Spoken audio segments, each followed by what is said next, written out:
ভিখারির কাহিনী। আজকে তোমাদের সাথে একটা গল্প শেয়ার করব। আর এই গল্পটা কিন্তু আমি লিখেছিলাম যখন আমি ক্লাস 7-এ ছিলাম। তো এই ডায়েরিটি লিখেছিলাম, ডায়েরিটা আজকে আমি হাতে নিয়েছি। তো গল্পটা আমার হাতে লাগলো, তো ভাবলাম তোমাদের সাথে শেয়ার করি। আর আমার সেই গল্পটা যদি তোমাদের ভালো লাগে তাহলে অবশ্যই সুন্দর একটা লাইক কমেন্ট করো। বেশি বকবক না করে গল্পটা শুরু করি।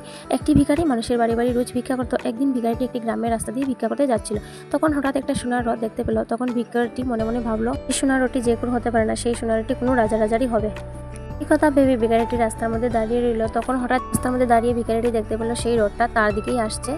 ভিখারিটা স্বপ্ন দেখতে শুরু করে। তখন তো ভিখারি ভাবতে শুরু করে যে এখন রাজা রাস্তার মধ্যে অনেক কিছু ছড়িয়ে ছিটিয়ে দেবে, আর আমার কালকে থেকে একটু মনে মনে সে কথা ভাবছিল। তখন এই রথটা তার পায়ের কাছে এসে থামলো। তখন ভিক্ষুকটি দেখতে পেল ও রাজা হাসতে হাসতে রথ থেকে নামছে। তখন তো ভিক্ষুকটি মনে মনে ভাবতে লাগলো, তো আমার তো কালকে থেকে আর ভিক্ষাই করতে লাগবে না, আমাকে এখন রাজা অনেক কিছু দিয়ে দেবে, কালকে থেকে আমাকে আর ভিক্ষাও করতে হবে না।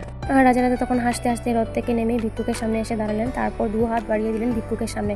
ভিক্ষুক তো দেখে অবাক হয়ে গেছে যে রাজা আমার কাছে কেন হাত পাচ্ছে। তখন ভিক্ষুকটি রাজাকে জিজ্ঞেস করলো যে আপনি আমার কাছে কেন হাত পাচ্ছেন, আমার কাছে কি আছে আপনাকে দেওয়ার মতো। তখন রাজা বললেন, সেই ঝুলনা থেকে আমাকে কিছু একটা বের করে দাও। তখন ভিক্ষুক অনেক কৃপণ হয় যে রাজা আমার কাছে হাত পাচ্ছে, রাজার কাছে এত কিছু থেকেও আমার কাছে হাত পাচ্ছে। তখন ভিক্ষুক অনেক কৃপণ হয়ে অনেক বিরক্ত, সেই রাজাকে এক দানা শস্য দিল। অনেক বিরক্ত হয়ে না শস্য পেয়ে রাজা কিন্তু সোনার রথে উঠে চলে গেলেন। আর ভিক্ষুকটিও বাড়িতে চলে আসলো। আর মনে মনে ভাবতে লাগলো, এত বড় রাজা হয়ে আমার কাছে ভিক্ষা চাইছে, আমি সামান্য ভিক্ষুকের কাছে আমি কি আছে আমি যে রাজাকে দেব।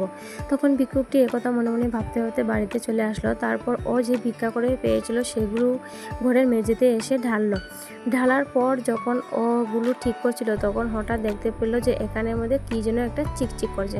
তো ভালো করে দেখতে গিয়ে দেখে যে ভিক্ষুক যে রাজাকে এক দানা শস্য দিয়েছিল, তো সেই শস্যটা এখানে চিকচিক করছে, মানে শস্যটা সোনার হয়ে গিয়েছিল।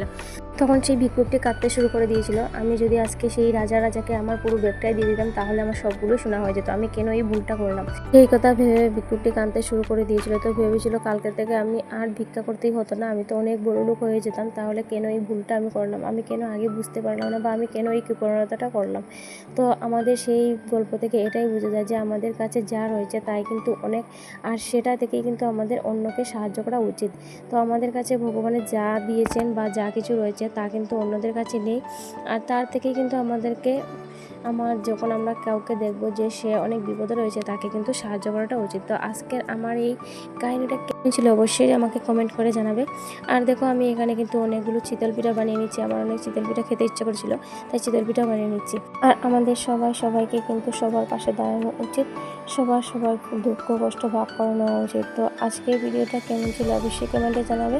আর এদিকে দেখো আমি বাবাই সোনাকে নিয়ে সন্ধ্যাবেলা পড়তে বসিয়েছি, আর এদিকে ওর কিছুটা নুটো করে দিচ্ছি। তো এত পায়ে ব্যথা করছিল তাই আমি পাটটা একটু লম্বা করেই বসেছি। তো আজকের ভিডিওটা এখানেই শেষ করছি। Tata, bye bye.